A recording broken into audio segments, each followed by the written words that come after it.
आपका स्वागत है आपके अपने YouTube चैनल महाअध्ययन में। वीडियो को लाइक करें और अगर आपने अभी तक चैनल को सब्सक्राइब नहीं किया है तो जल्दी से कर दें। हम करने जा रहे हैं हमारी 7th स्टैंडर्ड की सोशल साइंस की वर्कशीट, जो कि हमारी social and political life book से है। वर्कशीट का नंबर 15 है और डेट है 16 नवंबर। आपको याद है हम इक्वालिटी पर काफ़ी सारी बातें कर रहे थे और उसी कॉन्सेप्ट को अगर आज हम आगे बढ़ाकर चलेंगे।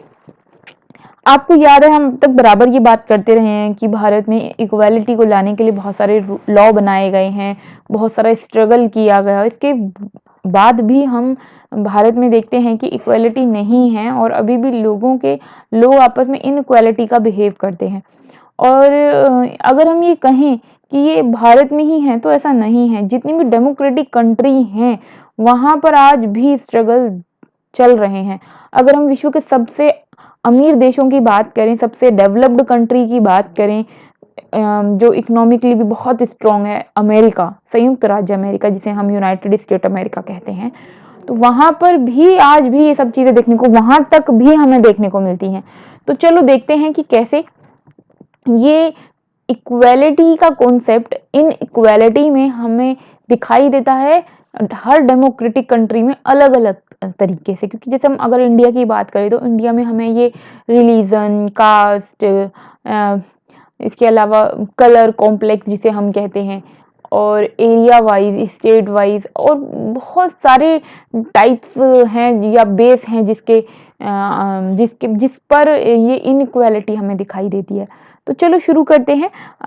अगर हम विश्व में मतलब इन द वर्ल्ड बहुत सारी डेमोक्रेटिक कंट्रीज हैं और वहाँ पर इक्वालिटी के इशू को लेकर अभी तक भी जो है स्ट्रगल चल रहा है। एग्जाम्पल लिया गया यहाँ पर एक अफ्रीकन अमेरिकन की। तो अफ्रीकन अमेरिकन क्या होते हैं, सबसे पहले तो मैं आपको ये बता देती हूँ। अफ्रीकन अमेरिकन वो होते हैं, जैसे हम बात करते कि भारत जो है वो गुलाम था अंग्रेजों का, तो इसी तरीके से जो वर्ल्ड की दूसरी बहुत सारी कंट्रीज या दूसरे कॉन्टिनेंट्स थे, वहाँ पर भी यूरोपियन कंट्रीज ने एक टाइम पर उनको अपना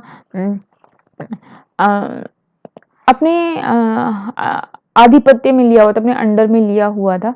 और इस तरीके से वो लोग भी कहें कि वो स्लेव थे तो बिल्कुल गलत नहीं होगा। तो वो सब भी इसी तरीके से इनके अंडर में आते थे, जिस तरीके से भारत पर इंग्लैंड का था कब्जा, उसी तरह से उन पर अलग अलग यूरोपियन देशों का कब्जा था। तो अगर हम बात कर रहे हैं अमेरिका की, तो अमेरिका के साथ भी ऐसा ही था। तो जिस वक्त अमेरिका को गुलाम बनाया गया था, जिस वक्त वो इंडिपेंडेंट नहीं था, स्वतंत्र नहीं था, वहां पर काम करने के लिए जो अफ्रीका महाद्वीप के लोग थे, अफ्रीका कॉन्टिनेंट के जो लोग थे, उनको ले जाया गया था। तो क्या कहाँ ले जाया गया था? अफ्रीका कॉन्टिनेंट के लोगों को अमेरिका कॉन्टिनेंट में, अमेरिका स्टेट है जो आज, वहां ले जाया गया था काम करने के लिए। तो जब अमेरिका में आज़ादी की लड़ाई लड़ी गई, इंडिपेंडेंट हो गया वो, तो बहुत सारे नियम बने, लॉ बने, कॉन्स्टिट्यूशन बना। लेकिन ये जो लोग थे जिनका कलर ब्लैक था और अफ्रीका में रहा करते थे इनके एंसेस्टर, यानी कि उनके पूर्वज, दादा वगैरह, परदादा वगैरह, मतलब इनके पुराने सभी लोग जो अफ्रीका से बिलोंग करते थे, इन्हें समानता का अधिकार नहीं मिला। तो इसी को यहाँ पर बताया गया है कि किस तरीके से एक ऐसा वक्त आया जब नियम बने इनके लिए। जैसे हम कहते हैं ना, भारत में नियम बन गए, यहाँ पर वो फॉलो नहीं होते। तो ये लोग आज भी बोलते हैं, जो अफ्रीकन अमेरिकन लोग हैं, कि नियम बनने के बाद आज भी उनको इस तरह की चीज़ों को फेस करना पड़ता है, बायस को फेस करना पड़ता है, इनइक्वालिटी को फेस करना पड़ता है, और आज भी वो स्ट्रगल कर रहे हैं। तो अगर हम बात कर रहे हैं इन्हीं अफ्रीकन अमेरिकन लोगों की, जो आज अमेरिका के सिटीजन हैं, लेकिन मूल रूप से ये अफ्रीकन हुआ करते थे और इनके पूर्वज अफ्रीकन हुआ करते थे, और इनका रंग लेकिन आज भी हम देखते हैं तो काला है। तो अगर हम बात करें 1950s की, तो और स्पेशली 1955 की, तो ये एक ऐसा वक्त था जब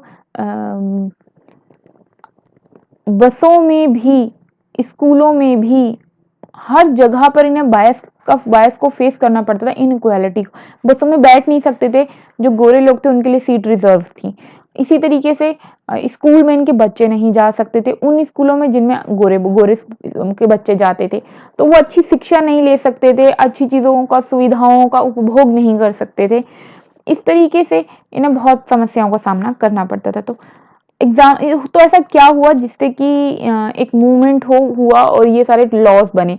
तो हुआ ये था कि एक लेडी जिनका नाम रोजा पार्क था, वो रोज की तरह पूरा दिन काम करने के बाद, थकने के बाद वो जा रही थी और बस में वो एक सीट पर बैठ जाती हैं, और इतने में जब से इनसे एक वाइट मैन कहता है कि वो उसे सीट दे दें, सीट को खाली कर दें, तो वो मना कर देती हैं। और ये दिन था 1 दिसंबर 1955 का, और यहीं से, इसी दिन से, इसी वक्त से धीरे धीरे एक आंदोलन जो है वो शुरू हो गया और बहुत बड़ा हो गया। और अफ्रीकन अमेरिकन वर ट्रीटेड, मतलब जो बुरा व्यवहार उनके साथ किया जाता था, huge agitation against the unequal wage. तो उन्होंने अपने खिलाफ जो अनइक्वालिटी की जाती थी उसके खिलाफ धीरे धीरे एक बहुत बड़ा मूवमेंट बना दिया, और इसी मूवमेंट को सिविल राइट मूवमेंट भी कहा जाता है। और फिर कहीं जाके सिविल राइट एक्ट बना 1964 में। देखो 55 से 64 आ गया, 9-10 ईयर्स नियर अबाउट जो है हमें देखने को मिलते हैं, निकल गए। और डिस्क्रिमिनेशन को प्रोहिबिटेड किया गया। मतलब एक्ट बनाने का क्या मतलब है कि कॉन्स्टिट्यूशन के तौर पर, लॉ के तौर पर ये नियम बनाया गया कि आप जो है इन लोगों के साथ डिस्क्रिमिनेशन नहीं कर सकते, basis of race, religion, nation, origin, किसी भी बेस पर नहीं। मतलब आप, उनका रंग कैसा है, उनका धर्म कैसा है, और उनका ओरिजिन, मूल क्या है, मतलब उनके दादा परदादा अफ्रीका के थे कि दूसरे किसी कॉन्टिनेंट के थे, अमेरिका के थे, अब इस आधार पर आप किसी के साथ इनइक्वालिटी नहीं कर सकते हैं। और इस तरीके से उनको स्कूलों में भी उनके बच्चों को पढ़ने के लिए परमिशन मिल गई उनके लिए, और गोरे स्कूल, मतलब गोरे लोगों के बच्चे और अब काले लोगों के बच्चे एक जैसे स्कूलों में पढ़ सकते थे। और ऐसा होता था कि अफ्रीकन अमेरिकन जो थे, जो अफ्रीका के मूल के लोग थे, अमेरिकन थे आज, लेकिन उनके बच्चों के लिए मजबूरी थी कि उन्हें अलग स्कूलों में जाना पड़ता था। वो सब खत्म कर दिया गया, चाहे वो प्राइवेट स्कूल थे, चाहे वो गवर्नमेंट स्कूल थे, सबको, सबके लिए इक्वली ओपन किया गया कि सब जगह पर एडमिशन ले सकते हैं और पढ़ सकते हैं। तो अगर इस तरीके से हम बात करें कि डेमोक्रेसी के चैलेंज क्या हैं, तो दो बड़े चैलेंज हैं। एक तो पुअर और रिच होना, मतलब रिच और पुअर आपको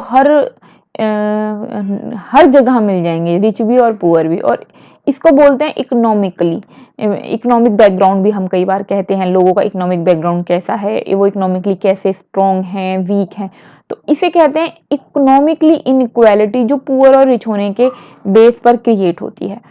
एक दूसरी इनइक्वालिटी होती है जो सोसाइटी के बेस पर हमें देखने को मिलती है। वो जैसे भारत की अगर बात करें, इंडिया की बात करें, तो वो हमें कास्ट के, रिलीजन के, कॉम्प्लेक्स के और बहुत सारी चीज़ों के आधार पर देखने को मिलती है।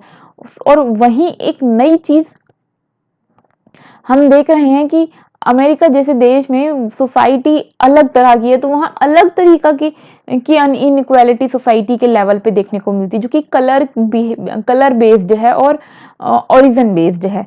तो ये सोशल इनइक्वालिटी, ये आपको हर सोसाइटी में अलग अलग तरह की मिल जाएगी।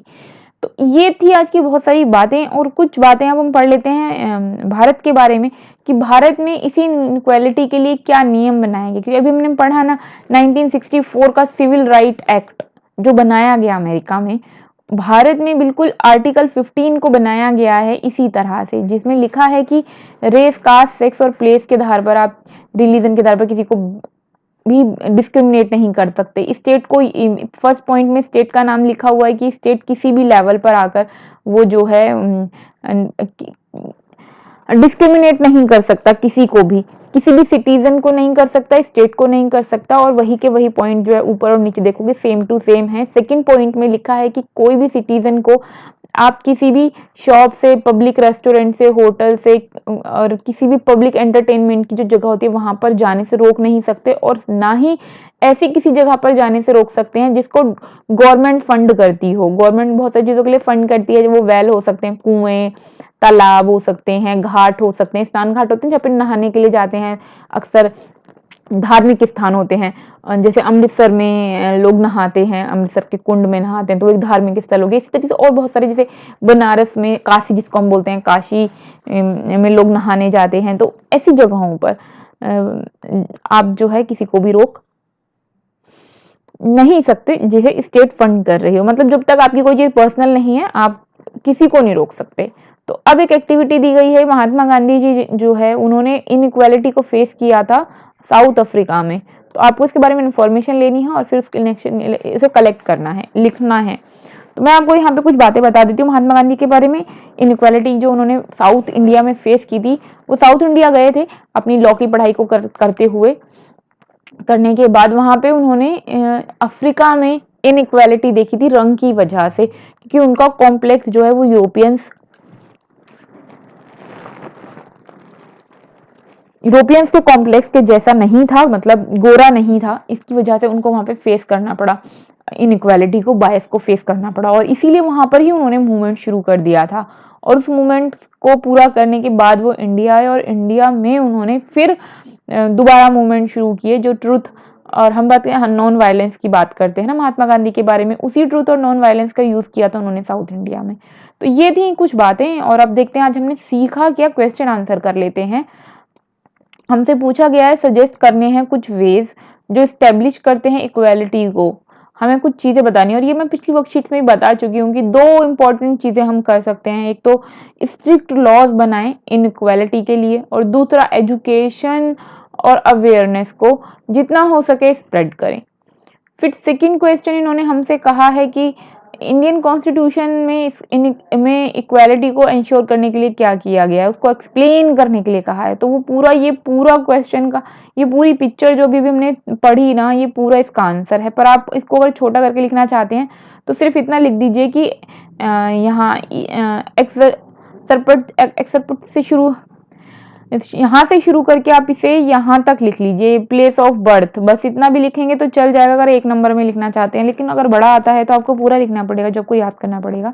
और उसके बाद थर्ड क्वेश्चन का आंसर है why did the civil rights movement start in USA 1964। मैं आपको फिर बता दूं, फिर नहीं, वो मैंने हिंदी की वर्कशीट में बताया, इंग्लिश की वर्कशीट में मैं आपको बता दूं। मैंने अभी आपको बताया था ना 1955 में ये जो सिविल राइट मूवमेंट है वो स्टार्ट हुआ। तो यहाँ पर 1964 लिखा, 1964 में तो डिसीजंस आ जाते हैं, लॉज बन जाते हैं। तो यहाँ पर 1964 को आप कट करके 1955 लिख लीजिए, गलती से मिसप्रिंट हुआ होगा ये।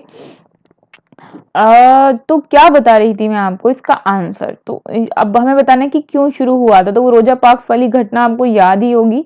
तो ये है वो पूरी घटना जो मैंने यहाँ लिख दी। तो फर्स्ट सेकंड थर्ड तीनों के आंसर आपके सामने हैं, फटाफट अपनी कॉपी में कर लीजिए। आई होप कि आपको इस वीडियो से आपको चैप्टर समझने में, कॉन्सेप्ट समझने में हेल्प हुई होगी, और आपको अपना होमवर्क करने में भी हेल्प होगी।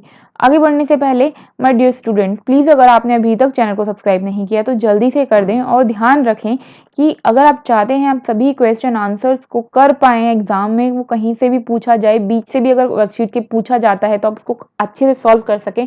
इसके लिए ज़रूरी है कि पूरी वर्कशीट को एक बार एटलीस्ट सुन लें। सुनने से में बहुत कुछ याद रह जाता है। और अगर आपने चैनल को अभी तक सब्सक्राइब नहीं किया है तो ऐसी अच्छी वीडियोस आपको मिलती रहें, उसके लिए चैनल को सब्सक्राइब कर दें। आपकी वीडियो के नीचे आ रहा है एक रेड कलर का निशान, जिस पर आप क्लिक करेंगे तो चैनल हो जाएगा सब्सक्राइब और कलर हो जाएगा उसका चेंज। फिर मिलते हैं ऐसी अच्छी सी प्यारी वीडियोस के साथ। तब तक के लिए स्वस्थ रहें, खुश रहें। नमस्कार और धन्यवाद।